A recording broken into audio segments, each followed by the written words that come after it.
আজ ডাক্তার জায়েদ একটা মন্তব্য করছেন, ইনকিলাব মঞ্চের জমায়েত এখনও কার স্বার্থে চলছে।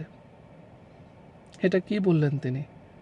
তার এই মন্তব্যে আমার ইচ্ছে করছে, তিনি তো এলিট মানুষ, তিনাকে তো যাতা কিছু আর দেওয়া যায় না।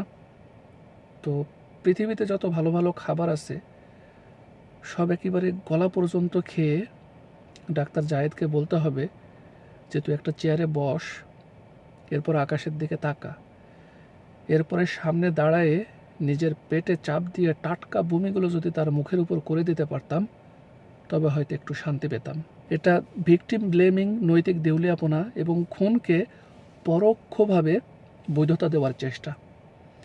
দিনের আলোতে একজন মানুষকে গুলি করে হত্যা করা হলো, এটা রাষ্ট্র, আইন, মানবতা সব কিছুর জন্য একটা চরম ব্যর্থতা।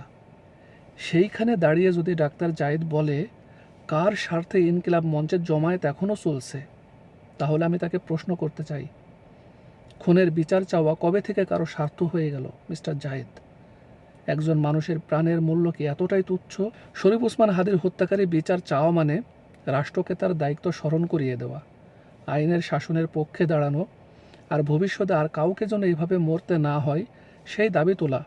এটা কোনো দল, গোষ্ঠী বা ব্যক্তির স্বার্থ নয় মিস্টার জায়েদ, এটা হলো মানুষের, মানবতার স্বার্থ, এটা মানুষের স্বার্থ। আপনি একজন টক শো অতিথি হিসেবে আপনার উচিত ছিল প্রশ্নটা ক্ষমতার কাছে করা, কিন্তু আপনি প্রশ্নের তীর্থ নিহতের দিকে ঘুরিয়ে দিচ্ছেন, প্রতিবাদীদের দিকে ঘুরিয়ে দিচ্ছেন।